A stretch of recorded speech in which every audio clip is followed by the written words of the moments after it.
Why the queen became the most powerful piece in modern chess. For almost 1,000 years, the queen in chess was one of the weakest pieces on the board. Today, it's the most powerful. So what happened? It's one of the strangest transformations in the history of any game. A quiet piece that barely moved suddenly became a force capable of dominating the entire board. And the reason this happened has nothing to do with strategy alone. It has to do with politics, culture, and the rise of powerful queens in medieval Europe. Chess began its journey, not in Europe, but in India around the 6th century. The early game was called chaturanga, and the pieces represented parts of an army. There were elephants, cavalry, infantry, and chariots. But there was no queen. Instead, there was a piece called the vizier, essentially the advisor to the king. And the vizier was weak. In the early versions of chess played across Persia and the Islamic world, the vizier could move only one square diagonally. That's it. Imagine a modern chess game where the queen could move just one square diagonally. That's what chess looked like for nearly 1,000 years. Games were slower, attacks were harder to create, and the piece we now consider the most powerful was barely relevant. But everything changed in Europe during the late Middle Ages. When chess arrived in Europe around the 9th and 10th centuries, it came through trade routes and cultural exchange between the Islamic world and Christian kingdoms. At first, Europeans simply copied the existing rules. The vizier remained weak. But European players slowly began to reinterpret the pieces through their own cultural lens. And this is where something fascinating happened. The vizier, the king's advisor, gradually became a queen. Historians believe this shift occurred because European societies were familiar with powerful royal queens who acted as political partners to kings. And by the late 1400s, Europe had seen several extraordinarily influential queens. One of the most famous was Isabella of Castile, who ruled Spain alongside Ferdinand. Isabella wasn't just a ceremonial monarch. She commanded armies, funded voyages like Christopher Columbus's expedition, and helped reshape the political map of Europe.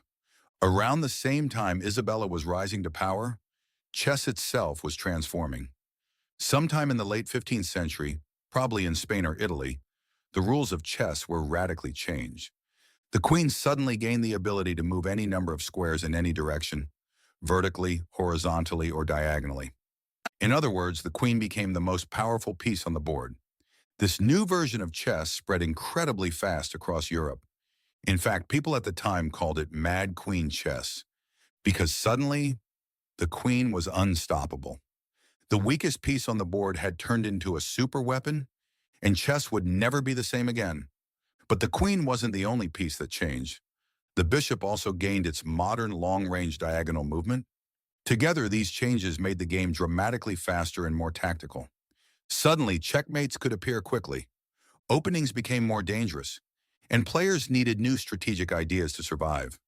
Some historians believe these rule changes happened because players simply wanted a faster, more exciting game. But others argue the cultural symbolism mattered too. The rise of powerful queens in European politics may have influenced how players imagined the piece.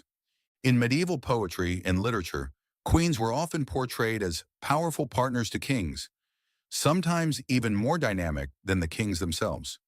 And chess began to reflect that worldview. In 1497, a Spanish priest named Luis Ramirez de Lucena published one of the earliest surviving books on modern chess. His book described the new rules of the game, including the powerful queen, and the positions in his book already look surprisingly familiar to modern players. Openings, attacks on the king, sacrifices. The game had entered a new era. In less than a century, chess had transformed from a slow medieval strategy game into the fast tactical battle we recognize today. And the queen was at the center of that transformation. The new queen fundamentally altered the logic of chess. Before this change, attacking the king was difficult. The pieces were slow. The board often remained closed. Games could last for hours without real danger. But once the queen gained full power, the board opened up dramatically. Suddenly, a single piece could control multiple lines of attack. Checkmates could happen quickly. Entire openings had to be reinvented. Early aggressive openings like the King's Gambit and the Italian game became popular partly because the queen could join attacks rapidly. And something else changed too: the psychology of the game. Losing your queen became a catastrophe, because unlike the old vizier, the modern queen is almost impossible to replace. Even today, beginners instinctively understand this. The queen is the centerpiece of the battle. But interestingly, modern chess strategy also teaches the opposite lesson.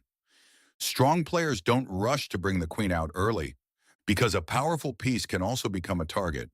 And this paradox, strength combined with vulnerability, makes the queen one of the most psychologically fascinating pieces in the game. Over time, the queen became more than just a powerful piece. It became a symbol. In literature, art, and political commentary, chess was often used as a metaphor for power, and the queen's dominance on the board mirrored something happening in European society.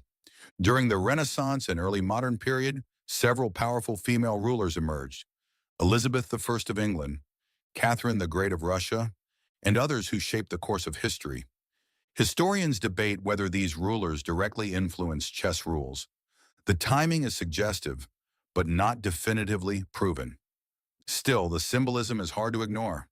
In chess, the king is the most important piece, but the queen is the one who actually fights the war. Today, every chess player understands the queen's power instinctively. It's the piece beginners fear losing the most. It's the piece that delivers many of the game's most dramatic checkmates.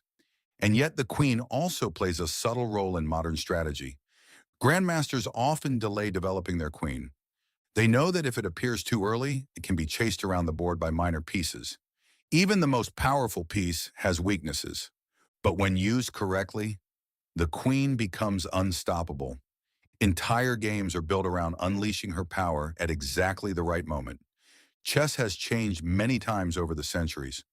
Openings evolve, strategies shift, computers discover new ideas, but one transformation stands above the rest. The moment a quiet medieval advisor became the most powerful piece in the game. For nearly 1,000 years, the queen was almost irrelevant. Then in the late 1400s, she took over the entire board.